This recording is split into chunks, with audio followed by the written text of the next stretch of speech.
और यहाँ सभी आत्मा सच्चाई से उसकी आराधना कर रहे थे, बहुत ज़्यादा अच्छा लगा। तो हम गाने भी अच्छे गाते हैं, बढ़िया एकदम आराधना करते हैं हृदय सच्चाई से और वो आत्मा से जो प्रभु यीशु मसीह ने हमें दिया है, हम अच्छे से आराधना करते हैं।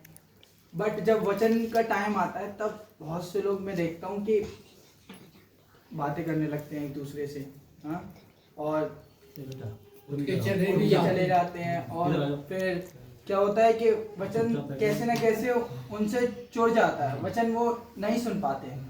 बहुत से लोग देखे हैं मैंने, मैं भी पहले ऐसे ही था कि मैं ज़्यादा वचन नहीं सुन पाता था। गाने गाए बढ़िया एकदम, क्योंकि प्रभु यीशु मसीह गाने से प्रसन्न नहीं होता है, लेकिन वो वचन जब आप सुनते हो एक आदर के साथ, तब प्रभु यीशु मसीह उससे बहुत प्रसन्न होता है और वो कहता है कि मेरे वचन का ऑनर आप करते हो। जब आप वचन का ऑनर करते हो तो मैं आपको बताता हूँ, आप यीशु मसीह का ऑनर करते हो, आप यीशु मसीह का सम्मान करते हो जब आप वचन का सम्मान करते हो। जब आप वचन की शिक्षा पे चलते हो, वचन को सुनते हो, समझते हो, तो आप प्रभु यीशु मसीह की बातों को समझते हो। प्रभु यीशु मसीह जो कहता है वो आप करते हो जब आप वचन में सुनते हो और वचन को मानते हो। तो वचन कोई छोटी मोटी चीज़ नहीं है। हम सॉन्ग गाते हैं, अच्छी बात है, गाना गाना और वर्शिप करना एक आत्मा सच्चाई से, हृदय से, बढ़िया एकदम। लेकिन वचन के टाइम पे वचन को बहुत महत्वपूर्ण समझना है हमें। चाहे वो वचन 5 मिनट का हो, चाहे 10 मिनट का, चाहे 1 घंटे का, चाहे आधे घंटे का, कितना भी वचन हो, समझाएगा तो वो वचन से ही ना। तो उसका ऑनर करो और आदर करो, चाहे वो हमारे पास्टर जी सही, चाहे कोई भी जन सही। मैं इधर बड़ाई नहीं कर रहा, लेकिन हाँ, प्रभु यीशु मसीह का वचन का जरूर ऑनर करो। प्रभु यीशु मसीह के वचन को जरूर महत्वपूर्ण दें और उसके वचन को समझें कि उसका वचन क्या कहना चाहता है। तो मेरा आपसे एक क्वेश्चन है कि मतलब जब हम आराधना करते हैं और सब कुछ अच्छे करते हैं, कैसे करते हैं? होठों से तो करते हैं, हम उस मुंह से तो करते हैं उसकी आराधना, हाँ, लेकिन प्रभु यीशु मसीह का वचन कुछ कहता है। अब पहले एक क्वेश्चन, मुझे उसका आंसर दीजिए, क्या हमें आराधना करनी चाहिए और मतलब कैसे आराधना करनी चाहिए, मुझे ये बताइए। मतलब लोग आराधना तो करते हैं लेकिन वो कहीं ना कहीं चूक जाते हैं किसी चीज़ से। I mean, वचन से ही ले लो, वचन से अलग हो जाते हैं। मतलब वो आराधना तो कर रहे हैं होठों से, लेकिन वो पीछे हैं। होठों से नहीं बल्कि हृदय से करनी चाहिए, ये अच्छी बात है। और क्या प्रभु यीशु मसीह क्या चाहता है हमसे, कैसे उसके पास जाए हम? रूह और सच्चाई के साथ। रूह और सच्चाई के साथ। पास्टर जी ने बहुत अच्छी बात कही। मैं आपको वचन से पढ़वाता हूँ, वचन क्या कहता है। और ये केवल सुनना मत, इस चीज़ को मैं भी अभी मैंने पढ़ा था, तो मैंने इस चीज़ से बहुत कुछ सीखा है। इसे सुनने वाले मत बनो। पास्टर जी बताते हैं, उधर भी बताया था पहली मीटिंग में, वचन को सुनने वाले मत बनो। अगर आप सुन रहे हो वचन, तो आप अपना टाइम खराब कर रहे हो। अगर आप उस वचन पे चल रहे हो तो प्रभु यीशु मसीह की बात पे आप चल रहे हो। आमीन। तो मैं वचन से पढ़वाने से पहले मैंने इसलिए ये बात कही है क्योंकि प्रभु यीशु मसीह का वचन बहुत महत्वपूर्ण है, बहुत इंपॉर्टेंट है हमारी लाइफ के लिए। और कैसे हमें चलना है, कैसे हमें क्या करना है, वो सब वचन बताता है।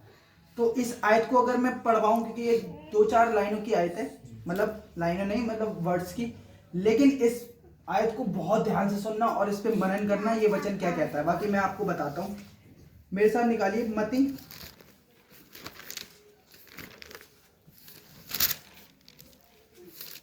मत्ती 15 का 8 पढ़ देना।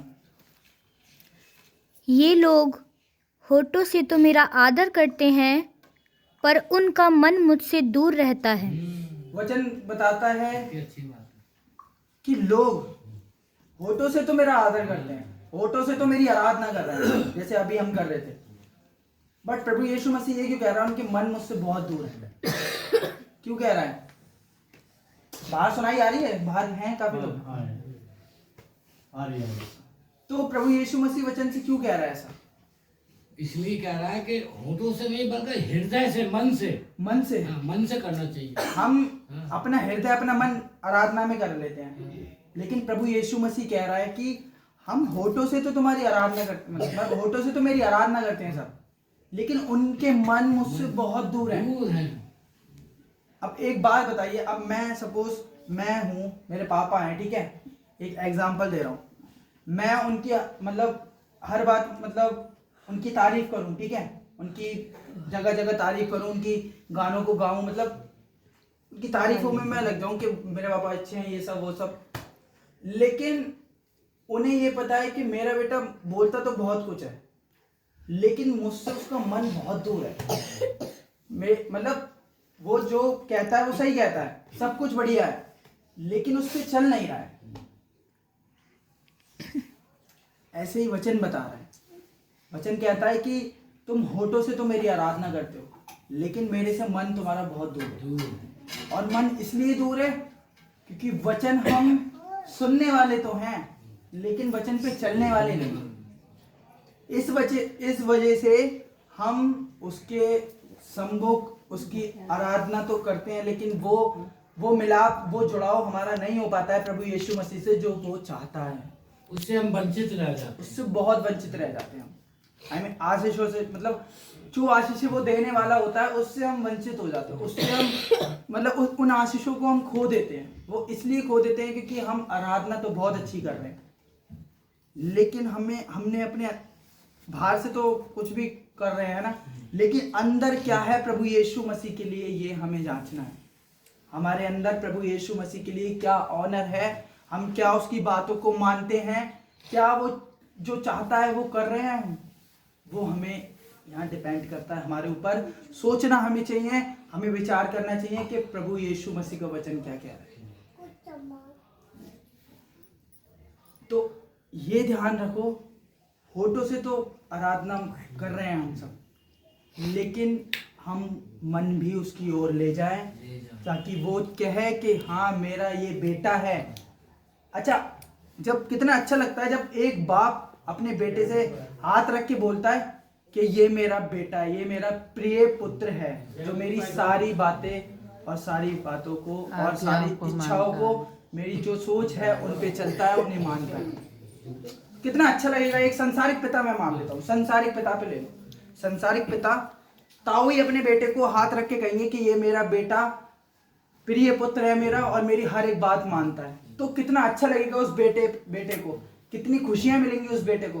तो वो यही सोचेगा ना, जो मैं मांगूंगा मेरे पापा तुरंत मुझे दिला देंगे, हाँ, जो मैं मांगूंगा तुरंत मेरे लिए वो देंगे। तो ऐसे ही हमारा स्वर्गीय पिता है जो हमसे चाहता है। तो ऐसे बनो, अपने आप को तैयार करो, मन उसके पास लेकर जाओ, बोलो प्रभु यीशु मसीह मेरा मन वो मन हो जाए जो आपका मन चाहता है। हालेलुया। जो आपका मन चाहता है, जो आपके मन में बातें चलती हैं, जो आपके मन से जो बातें निकलती हैं, वो ही मेरे अंदर से बातें निकलें। हाँ, तो जब प्रभु यीशु मसीह हाथ रख के बोलेगा कि ये मेरा बेटा है और ये मेरी बेटी है, तो कितना आनंद होगा उस दिन, कितना बड़ा वाला दिन होगा। आनंद। ये 25 तारीख तो आ रही है, लेकिन उस 25 तारीख को देखो जो प्रभु यीशु मसीह तुमसे कह रहा है। रख लो कोई सी भी मन में अपनी तारीख 25, कोई सी भी रख लो, ना कि दिसंबर, कोई सी भी 25 तारीख रख लो अपने मन में और कहो इस दिन मेरा उद्धार होगा और पिता मुझसे कहेगा कि ये मेरा बेटा है, ये मेरी बेटी है। कोई सी भी 25 तारीख रख लो, वो हमारे ऊपर डिपेंड करता है। मैंने बोला ये हमारे ऊपर निर्भर करता है कि हम ऐसे बनना चाह रहे हैं प्रभु यीशु मसीह के सामने।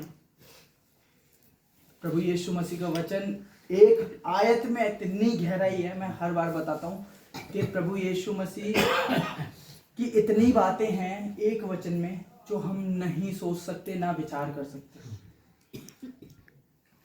तो हम होठों से उसकी आराधना नहीं करें, और बल्कि वैसे करें एक आनंद के साथ और एक अच्छे हृदय के साथ जो खोल के रखते हैं प्रभु यीशु मसीह के सामने कि पिता मैं तेरी आराधना कर रहा हूँ और मैं तेरे वचन का भी ऑनर कर रहा हूँ और मैं तेरी बातों को भी मान रहा हूँ जो तू कह रहा है मुझसे। तो उस दिन आपका बहुत बड़ा दिन होगा। वो पिता की खुशी, आप सोच नहीं सकते कितनी कैसी खुशी हो सकती है। जब हम अच्छा काम करते हैं तो हमारे माँ बाप कितना खुश होते हैं, और जब आप यहाँ अच्छा काम करोगे तो आपके माँ बापों का माँ बाप स्वर्ग के पिता कितना आनंद करेगा, कितना खुश होगा जब हम अच्छे काम अपने संसार में रह के करेंगे। और पता है, जब हमारा और प्रभु यीशु मसीह का एक हो जाएगा ना, तो प्रभु यीशु मसीह आगे क्या बताता है वचन में, मैं आपको पढ़वाता हूँ। जब मन एक हो जाएगा, मेरे साथ निकालना प्रेरितों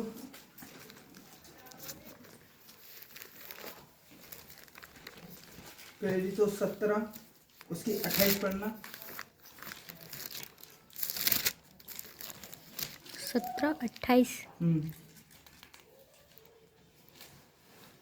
क्योंकि हम उसी में जीवित रहते और चलते फिरते और स्थिर रहते हैं, जैसा तुम्हारे कितने कवियों ने भी कहा है, हम तो उसी के वंशज हैं। बस जब आप ये काम करोगे, जब आप उसकी आराधना, उसकी तारीफ, उसके वचन की तारीफ, उसके वचन का ऑनर, उसकी बातों को मानना, तो आप उसके साथ एक तन हो जाओगे, ठीक है, एक मन हो जाओगे।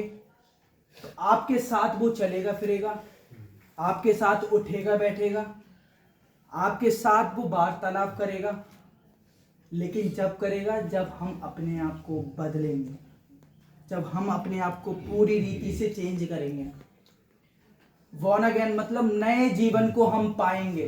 बहुत से लोग कहते हैं कि नया जीवन हमने पा लिया है, पुरानी बातें रखी हुई हैं हमारे जीवन में, लेकिन फिर भी हमने नया जीवन पा लिया है। फिर भी हम बॉर्न अगेन हो गए, लेकिन पुरानी बातें अभी भी वही हैं हमारे शरीरों में, हमारे मनों में। उन्हें तो छोड़ना पुरानी बातों को। जब हम पुरानी बातों को छोड़ेंगे तब हमारा नया जीवन होगा। नया जीवन जब नहीं है, बहुत से लोग कहते हैं अरे वो नया जीवन हमारा हमने पा लिया, नया जीवन है, हम बॉर्न अगेन है, हम नई पीढ़ी है। नई पीढ़ी आप तब हो जब आप पुरानी पीढ़ी को छोड़ कर आओगे।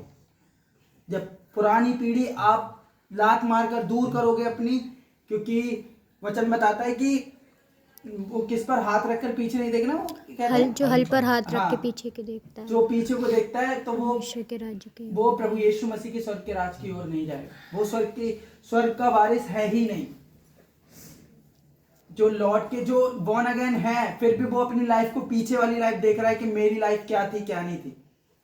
तो प्रभु यीशु मसीह ने जब आपकी लाइफ नई कर दी है और आप बॉर्न अगेन हो गए हो, आपने नया जीवन पा लिया है, तो आपको कोई नहीं रोक सकता प्रभु यीशु मसीह के पास जाने से।